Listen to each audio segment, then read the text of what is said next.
ಬಿಜಾಪುರ ಜಿಲ್ಲೆಯಲ್ಲಿ ಮಾನ್ಯ ಜಿಲ್ಲಾ ಉಸ್ತುವಾರಿ ಸಚಿವರಾದ ಡಾಕ್ಟರ್ ಎಂ ಬಿ ಪಾಟೀಲ್ ಸಾಹೇಬರು ಇವರಿಗೆ ಇಡೀ ನಮ್ಮ ಬಿಜಾಪುರ ಜಿಲ್ಲೆಯಿಂದ ಎಲ್ಲ ಮುಸ್ಲಿಂ ಸಮಾಜ ವತಿಯಿಂದ ಮತ್ತು ಎಲ್ಲ ಮುಸ್ಲಿಂ ಸಮಾಜದ ಪರವಾಗಿ ನಾನು ಇವತ್ತು ಈ ಪತ್ರಿಕಾಗೋಷ್ಠಿ ಮುಖಾಂತರ ಕೋಟಿ ಕೋಟಿ ಅಭಿನಂದನೆ ಸಲ್ಲಿಸುತ್ತಾ ನಾವು ಅವರಿಗೆ ಚಿರಋಣಿಯಾಗಿ ಇದ್ದೀವಿ. ಏಕೆಂತಂದ್ರೆ ಯಾವಾಗ ನಮಗೆ ಅತಿ ಸಂಕಷ್ಟದಲ್ಲಿ ನಮ್ಮ ಏರಿಯಾಗಳು ವಾರ್ಡ್ಗಳು ಇದ್ದು ಆ ಟೈಮ್ನಾಗ ಡಾಕ್ಟರ್ ಎಂ ಬಿ ಪಾಟೀಲ್ ಸಾಹೇಬರು ಸ್ಥಳ ಪರಿಶೀಲಿಸಿದಾಗ ಅವರು ಒಂದು ಮಾತು ಕೊಟ್ಟಿದ್ದರು, ನಾನು ಅಲ್ಪಸಂಖ್ಯಾತ ಏರಿಯಾಗಳಲ್ಲಿ ವಿಶೇಷ ಅನುದಾನವನ್ನು ಬಿಡುಗಡೆಗೊಳಿಸಿ ಅದನ್ನು ಡೆವಲಪ್ ಮಾಡೋದು ಜವಾಬ್ದಾರಿ ನನಗಿದೆ ಅಂತೇಳಿ. ಹಾಗಾಗಿ ಡಾಕ್ಟರ್ ಎಂ ಬಿ ಪಾಟೀಲ್ ಸಾಹೇಬರು ಬಿಜಾಪುರ ನಗರದ 35 ವಾರ್ಡ್ಗಳಲ್ಲಿ ಮಹಾನಗರ ಪಾಲಿಕೆಯಲ್ಲಿ ಮಹಾತ್ಮ ಗಾಂಧಿ ನಗರ ವಿಕಾಸ್ ಯೋಜನೆ ಅಡಿಯಲ್ಲಿ 165 ಕೋಟಿ ಅನುದಾನವನ್ನು ಕರೆತಂದು ಮತ್ತು ಅದರಲ್ಲಿ ವಿಶೇಷವಾಗಿ 65 ಕೋಟಿ ರೂಪಾಯಿ ಅನುದಾನವನ್ನು ಕೇವಲ ಭೌಗೋಳಿಕ ಮುಸ್ಲಿಂ ಪ್ರದೇಶಗಳಲ್ಲಿ ಅವರು ಮಂಜೂರಿಸಿದ್ದಾರೆ.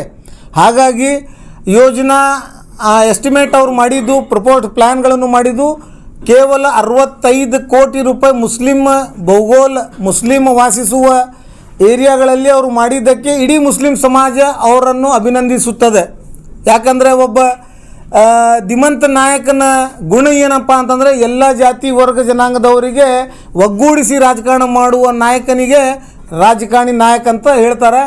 ಹಾಗಾಗಿ ನಾವು ಎಂ ಬಿ ಪಾಟೀಲ್ ಸಾಹೇಬರಿಗೆ ಇಡೀ ಮುಸ್ಲಿಂ ಸಮಾಜ ವತಿಯಿಂದ ಧನ್ಯವಾದ ಹೇಳ್ತೀವಿ. ಜೊತೆಗೇ ನಾನು ಡಾಕ್ಟರ್ ಎಂ ಬಿ ಪಾಟೀಲ್ ಸಾಹೇಬರಿಗೆ ನಾನು ವಿನಂತಿ ಮತ್ತು ಆಗ್ರಹ ಮಾಡುತ್ತೇನೆ. ಏನಂತಂದರೆ ಸ್ಪೆಸಿಫಿಕಲಿ ವಾರ್ಡ್ ನಂಬರ್ 18 ಬಿಜಾಪುರ ಮಹಾನಗರ ಪಾಲಿಕಾ ward number 18, ward number 19, ward number 20, ward number 21, ward number 22, ward number 23, 24, 25, 26 ಈ ಏರಿಯಾಗಳಲ್ಲಿ ಮತ್ತು ವಾರ್ಡ್ ನಂಬರ್ 1 ಈ ಏರಿಯಾಗಳಲ್ಲಿ specific Muslim dominant populated area ಇರೋದರಿಂದ ನೀವು ಆ ಏರಿಯಾದ ಸಂಬಂಧಪಟ್ಟ ಗುತ್ತಿಗೆದಾರರಿಗೆ ಕಟ್ಟಪ್ಪಣೆ ಜಾರಿ ಮಾಡಿ, ಕಟ್ಟುನಿಟ್ಟುವಾಗಿ ನಿರ್ದೇಶನ ಜಾರಿ ಮಾಡಿ, ಯಾವುದೇ ರೀತಿಯಲ್ಲಿ ಕಳಪೆ ಮಟ್ಟದ ಕಾಮಗಾರಿ ಆಗಬಾರದು. ತಾವು ಮಾಡಿರುವ ಪ್ರಯತ್ನ ಯಶಸ್ವಿಪೂರ್ವಕ ಸಾರ್ವಜನಿಕರಿಗೆ ತಲುಪಿಸಬೇಕು. ಅದರದ ಕೆಲಸ ಕಾರ್ಯಗಳನ್ನು ಗುಣಮಟ್ಟವಾಗಿ ಕೆಲಸವನ್ನು ಆಗಬೇಕಾಗಿತ್ತು ಅಂತಂದರೆ ಆ ಏರಿಯಾದ ಕಾರ್ಪೊರೇಟರ್ಸ್ಗೆ ಟೈಟ್ ಮಾಡಬೇಕು ಎಂ ಬಿ ಪಾಟೀಲ್ ಸಾಹೇಬರು. ಅವ್ರಿಗೆ ಕರೆದು ಮೀಟಿಂಗ್ ಮಾಡಿ ಯಾವುದೇ ಕಿಕ್ ಬ್ಯಾಕ್ ಆಗಲಿ, ಕಮಿಷನ್ ಆಗಲಿ, ಕೇಳುವುದಾಗಲಿ, ಮಾಡುವುದಾಗಲಿ, ಕಾಂಟ್ರಾಕ್ಟರ್ಸ್ಗೆ ಹೆದರಿಸುವುದಾಗಲಿ, ಅಂಜಿಸುವುದಾಗಲಿ, ಥ್ರೆಟ್ನಿಂಗ್ ಮಾಡುವುದಾಗಲಿ ಏನಾದರೂ ಮಾಡಿದರೆ ಅವರನ್ನು ಡಿಸ್ಕ್ವಾಲಿಫೈ ಮಾಡುವಂಥದ್ದು ನಿರ್ದೇಶನ ಕೊಟ್ಟು ಕಾರ್ಪೊರೇಟರ್ಸನ್ನು ಟೈಟ್ ಮಾಡಬೇಕು ಫಸ್ಟ್ ಆಫ್ ಆಲ್. ಸೆಕೆಂಡ್, ಒಂದು ವೇಳೆ ಗುತ್ತಿಗೆದಾರ ಕಳಪೆ ಮಟ್ಟದ ಕಾಮಗಾರಿ ಮಾಡ್ತಿದ್ದ ಅಂದರೆ ಆ ಏರಿಯಾದ ಕ್ಷೇತ್ರದ ಸಾರ್ವಜನಿಕರಿಗೆ ಈ ಮಾಧ್ಯಮದ ಮುಖಾಂತರ ನಾನು ಆಗ್ರಹ ಮಾಡುತ್ತೇನೆ, ನೀವು ನೇರವಾಗಿ ನನ್ನ ಹತ್ರ ಬನ್ನಿ. ಅವರು ಗುತ್ತಿಗೆದಾರ ಮೇಲೆ ಮತ್ತು ಸಂಬಂಧಪಟ್ಟ ಅಧಿಕಾರಿ, ಅದು ಕಾರ್ಪೊರೇಷನ್ ಕಮಿಷನರ್ ಆಗಲಿ, ವಿಜಯಪುರ ಜಿಲ್ಲಾಧಿಕಾರಿ ಆಗಲಿ ಅಥವಾ ಸಂಬಂಧಪಟ್ಟಿದ್ದು ಯಾವುದೇ ಅಧಿಕಾರಿ ಆಗಲಿ, ಭ್ರಷ್ಟಾಚಾರ ನಿಯಂತ್ರಣ ಅಧಿನಿಯಮ ಕಾಯ್ದೆ ಅಡಿಯಲ್ಲಿ ಅವ್ರ ಮೇಲೆ ಪ್ರಕರಣ ದಾಖಲು ಮಾಡಿ ಗುಣಮಟ್ಟ ಕೆಲಸವನ್ನು ತೆಗೆದುಕೊಳ್ಳುವಂಥದ್ದು ಪ್ರತಿಯೊಬ್ಬ ಸಾರ್ವಜನಿಕರನ್ನು ಮೂಲಭೂತ ಹಕ್ಕು ಇದೆ. ಹಾಗಾಗಿ ಜಿಲ್ಲಾ ಉಸ್ತುವಾರಿ ಸಚಿವರಿಗೆ ನಾನು ಕಳಕಳಿ ವಿನಂತಿ ಮಾಡ್ತೀನಿ, ನೀವು ಕೆಲಸ ಪ್ರಾರಂಭ ಆದ ತಕ್ಷಣ ಸರ್ಪ್ರೈಸ್ ವಿಸಿಟ್ ಆಯಾ ಕೆಲಸ ಕಾರ್ಯಗಳಲ್ಲಿ ಮಾಡಬೇಕು. ಯಾಕೆ ಅಂತಂತಂದರೆ ಯಾವ ಅಧಿಕಾರಿ, ಯಾವ ಗುತ್ತಿಗೆದಾರ, ಯಾವ ಕಾರ್ಪೊರೇಟರ್ ಜೊತೆಗೆ ಶಾಮೀಲಾಗಿ ಕಳಪೆ ಮಟ್ಟದ ಕಾಮಗಾರಿದೊಳಗೆ ತೊಡಗಿದ್ರಂದರೆ ಮಾನ್ಯ ಸಚಿವರು ಹಸ್ತಕ್ಷೇಪ ಮಾಡಿ ಕೂಡಲೇ ಅದನ್ನು ತಡೆ ಹಿಡಿದು ನಮ್ಗೆ ಮುಸ್ಲಿಂ ಏರಿಯಾದೊಳಗೆ ಕೆಲಸ ಆಗುವುದೇ ಕಷ್ಟದ ಕೆಲಸ ಆಗಿತ್ತು. ಆದರೆ ತಾವು ಕಷ್ಟಪಟ್ಟು ಸರ್ಕಾರದಿಂದ 65 ಕೋಟಿ ರೂಪಾಯಿ ಸ್ಯಾಂಕ್ಷನ್ ಮಾಡಿಸಿದ್ರಿ ಅಂತಂದರೆ ಅದಕ್ಕೆ ಫಲಾನುಭೂಮಿ ಅಂದರೆ ಸಾರ್ವಜನಿಕರಿಗೆ ಸಂಪೂರ್ಣ ಅದರ ಬಳಕೆ ಆಗಬೇಕಂತ ನನ್ನ ಆಗ್ರಹ ಇದೆ. ಹಾಗಾಗಿ ಡಾಕ್ಟರ್ ಎಂ ಬಿ ಪಾಟೀಲ್ ಸಾಹೇಬರು ಮಾನ್ಯ ಜಿಲ್ಲಾ ಉಸ್ತುವಾರಿ ಸಚಿವರಿಗೆ ನಂದು ವಿನಂತಿ ಇದೆ, ಇಡೀ ಮುಸ್ಲಿಂ ಸಮಾಜ ಮತ್ತು ವಾರ್ಡ್ ನಂಬರ್ 19, 18, 19, 20, 23, 24 ಎಲ್ಲ ವಾಯಾ ಜಾಮಿಯಾ ಮಸೀದ್ ಏರಿಯಾ ವಾರ್ಡಿಂದ ಎಲ್ಲ ಸಾರ್ವಜನಿಕರ ಜಾತ್ಯತೀತವಾಗಿ ಸಾರ್ವಜನಿಕರ ಪರವಾಗಿ ವಿನಂತಿ ಇದೆ, ತಾವು ಯಾವುದೇ ಕೆಲಸ ಗುಣಮಟ್ಟವನ್ನು ಸ್ವಂತ ಪರಿಶೀಲಿಸಿ ಸ್ವಂತ ನಿರ್ಣಯ ತೆಗೆದುಕೊಳ್ಬೇಕು ಅಂತ ನನ್ನ ಆಗ್ರಹ.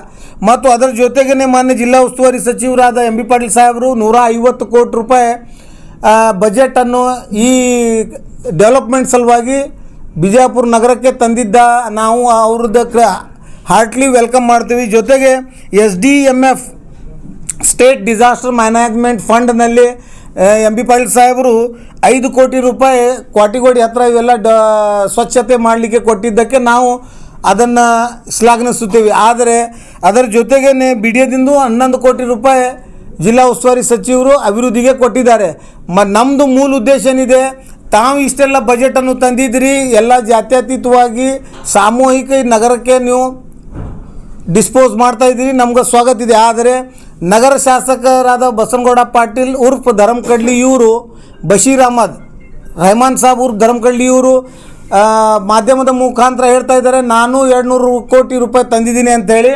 ಮತ್ತು ಅದರ ಜೊತೆಗೇ ಅವರು ಈ ಹಿಂದೆನೂ ಹೇಳಿದಾರೆ ಬಿಜಾಪುರ 99% ನಾನು ಡೆವಲಪ್ಮೆಂಟ್ ಮಾಡಿಬಿಟ್ಟಿದ್ದೀನಿ ಅಂಥೇಳಿ. ಹಾಗಾಗಿ ನಾನು ಎಂ ಬಿ ಪಾಟೀಲ್ ಸಾಹೇಬರಿಗೆ ವಿನಂತಿ ಮಾಡೋದೇನೆಂದರೆ, ಅವರು ನಗರ ಶಾಸಕರು ನೂರಾರು ಕೋಟಿ ಸಾವಿರಾರು ಕೋಟಿ ತೊಗೊಂಡು ಬಂದು ಬಿಜಾಪುರ ನಗರನ್ನು ಉದ್ಧಾರ ಮಾಡಿದ್ದಾರೆ, ಅದರಲ್ಲಿ ಎರಡನೇ ಮಾತಿಲ್ಲ, ನಾವು ಅದನ್ನು ಸ್ವಾಗತಿಸುತ್ತೇವೆ. ಹಾಗಾಗಿ ಎಲ್ಲ ಹಿಂದೂ ಡಾಮಿನೆಂಟ್ ಏರಿಯಾ ಈಗಾಗಲೇ ಸುಧಾರಣೆ ಆಗಿ ಹೋಗಿದೆ. ತುಂಬಿದ ಕೊಡದ ಮೇಲೆ ನೀರು ಹಾಕೋದು ಅವಶ್ಯಕತೆ ಇರುವುದೇ ಇಲ್ಲ. ಯಾಕಂದರೆ ತುಂಬಿದ ಕೊಡದ ಮೇಲೆ ನೀರು ಹಾಕಿದರೆ ಅದು ಚೆಲ್ಲಿ ಹೊರಗಡೆ ಬೀಳ್ತದೆ. ಹಾಗಾಗಿ ಅವಶ್ಯಕತೆ ಇದ್ದಿದ್ದು ಮುಸ್ಲಿಮಾನ್ ಸಮಾಜದ ಮುಸ್ಲಿಂ ಏರಿಯಾಗಳಲ್ಲಿ. ಹಾಗಾಗಿ ಈ 2.5 ವರ್ಷದ ಯಾವುದೇ ಫಂಡ್ 1 ರೂಪಾಯಿನೂ ಬಂದ್ರೂ ಎಲ್ಲ ಮುಸ್ಲಿಂ ವಾರ್ಡಿಗೆ ಹಾಕಬೇಕಂತೇಳಿ ನನ್ನ ಆಗ್ರಹ ಇದೆ. ಯಾಕಂದರೆ ಈಗಾಗಲೇ ನಗರ ಶಾಸಕರು ಘಂಟಾಘೋಷವಾಗಿ ಡಿಕ್ಲೇರ್ ಮಾಡಿಬಿಟ್ಟಿದ್ದಾರೆ, ಹಿಂದೂ ವಾರ್ಡ್ಗಳಲ್ಲಿ 99% ನಾವು ಡೆವಲಪ್ಮೆಂಟ್ ಮಾಡಿಬಿಟ್ಟಿದ್ದೀವಿ, ಫರ್ದರ್ ಡೆವಲಪ್ಮೆಂಟ್ಗೆ ಅವಶ್ಯಕತೆಯೇ ಇಲ್ಲ. ಹಾಗಾಗಿ ಸರ್ಕಾರದ ಹಣವನ್ನು ದುರುಪಯೋಗ ಆಗದಂತೆ ನೋಡಿಕೊಂಡು ಮುಸ್ಲಿಂ ವಾರ್ಡ್ಗಳಲ್ಲಿ ಇನ್ನೂ 100-200 ಕೋಟಿ ರೂಪಾಯಿ ಅನುದಾನವನ್ನು ಮುಸ್ಲಿಂ ಏರಿಯಾಗಳಲ್ಲಿ ಹಾಕಬೇಕಂತ ಎಂ ಬಿ ಪಾಟೀಲ್ ಸಾಹೇಬರಿಗೆ ವಿನಂತಿ ಮಾಡುತ್ತೇವೆ. ಸರ್, ಈಗ ನಿಮ್ಮೆಲ್ಲ ಸಮಾಜ ವತಿಯಿಂದ ನಾ ಹೇಳಕತ್ತೀನಿ, ಸಮಾಜದವ್ರಿಗೆ ಯಾರು ಕೊಟ್ಟು ಹೇಳ್ಯಾರ ನಿಮಗೆ? ನಮ್ಮ ಸಮಾಜದವ್ರು, ಮುಸ್ಲಿಂ ಸಮಾಜದವರು ನಿಮಗೆ ಲಿಖಿತ ಕೊಟ್ಟಾರೇನ್ರಿ? ಈಗ ಹೋಗಿ ಪ್ರೆಸ್ ಮೀಟಿಂಗ್ ಸಮಾಜ ಕ್ಲಿಯರ್ ಮಾಡ್ರಿ. ಸಮಾಜ ಯಾರು ವ್ಯಕ್ತಿ ಆರ್ಗನೈಸೇಷನ್ ಸಮಾಜ ಯಾವ ಜಮಾತ್ ಯಾರು ಹೇಳ್ಯಾರ ನಿಮ್ಗೆ? ನಾ ಹೇಳ್ತೀನಿ ಅದಕ್ಕೆ ಎಲ್ಲ ನನಗೆ ಹೇಳ್ರಿ ಹೋಗಿ ಅಂತ. ಆಯ್ತು, ಪ್ರಶ್ನೆ ನಿಮ್ದ ನಾ ಹೇಳ್ತೀನಿ ಕೇಳ್ರಿ. ನಾನು ಒಬ್ಬ ಸಮಾಜದ ಪ್ರತಿನಿಧಿ, ಒಂದನೇದು. ಎರಡನೇದು, ಇಡೀ ಸಮಾಜದ ಮಂದಿ ವಾರ್ಡ್ ನಂಬರ್ 18, 19, 20, 23, 24, 25, 26, 27 ಇಲ್ಲಿರೋರು ನೆರಳಿ ಬದುಕ್ತಾಯಿದ್ರು. ನಾವು ನಿರಂತರ ಹೋರಾಟ ಮಾಡ್ತಾಯಿದ್ದೀವಿ ಅಭಿವೃದ್ಧಿಗೋಸ್ಕರ. ಇವತ್ತೇನು ಎಂ ಬಿ ಪಾಟೀಲ್ ಸಾಹೇಬರು ಬಂದಲ್ಲಿ ಉದ್ಘಾಟನೆ ಮಾಡಿದಾರಲ್ಲ, ಇಡೀ ಸಮಾಜದ ಮುಖಂಡರು ನಾವು ಕೂಡ್ಕೊಂಡು ಚರ್ಚೆ ಮಾಡಿ ನಮ್ಮ ಪರವಾಗಿ ನಾವು ಎಂ ಬಿ ಪಾಟೀಲ್ ಸಾಹೇಬ್ರಿಗೆ ಕೃತಜ್ಞತೆ ಸಲ್ಲಿಸಬೇಕು. ಯಾಕಂದರೆ ಅಭಿವೃದ್ಧಿ ಪರವಾಗಿ ಅವರು ನಮ್ಮ ಸಮಾಜನ ಎತ್ತಿಡಿದ್ದಾರೆ ಅಂತೇಳಿ ನನ್ನನ್ನು ನಿಂದಿಸಿದ್ದಾರೆ. ಈಗ ಲಿಖಿತ ರೂಪನಾಗ ಕೊಡಬೇಕು ಅಂತಂದ್ರೆ ಪ್ರತಿಯೊಂದು ಇದಕ್ಕೀಗ ಅಸೆಂಬ್ಲಿ ಒಳಗೆ CLP ಲೀಡರ್ ಚುನಾವಣೆ ಆಗ್ತದೆ, ಅಲ್ಲಿ ಲಿಖಿತ ರೂಪನಾಗ ಕೊಡೋದ್ರು ಕೈ ಸೊನ್ನೆ ಮೂಲಕ ಠರ ಪಾಸ್ ಮಾಡಿ. ಅದೇ ರೀ, ನಾನು ವಿತ್ ಫುಲ್ ರೆಸ್ಪಾನ್ಸ್. ಈಗ ಯಾವುದೇ ಸಮಾಜದ ವ್ಯಕ್ತಿ ಎಂ ಬಿ ಪಾಟೀಲ್ ಸಾಹೇಬ್ರದ್ದು, ನಮ್ಮ ಮುಸ್ಲಿಂ ಸಮಾಜದ ಯಾವುದೇ ಜಮಾತಿನ ವ್ಯಕ್ತಿ ಎಂ ಬಿ ಪಾಟೀಲ್ ಸಾಹೇಬರು ಮಾಡಿರುವ ಅಭಿವೃದ್ಧಿ ಕಾರ್ಯಕ್ಕೆ ಡಿಸ್ಪ್ಯೂಟ್ ಇತ್ತಂದ್ರೆ ನನ್ನ ಬಂದು ಕಾಲರ್ ಹಿಡಿಬೋದು, ಕ್ಷಮೆ ಕೇಳ್ತೀನಿ ಅವ್ರನ್ನ. ಆ ಸಮಾಜದ ಜವಾಬ್ದಾರಿ ತಗೊಂಡೇ ನಾನು ಇವತ್ತು ಎಂ ಬಿ ಪಾಟೀಲ್ ಸಾಹೇಬರಿಗೆ ಕಾಂಗ್ರೆಸ್ ಮತ್ತು ಗ್ರೀಟಿಂಗ್ಸ್ ಹೇಳಲಿಕ್ಕೆ ಪತ್ರಿಕಾಗೋಷ್ಠಿ ಕರೆದಿರೋದು. जुड़े रहिएगा आपके अपने चैनल बीजापुर समय के साथ।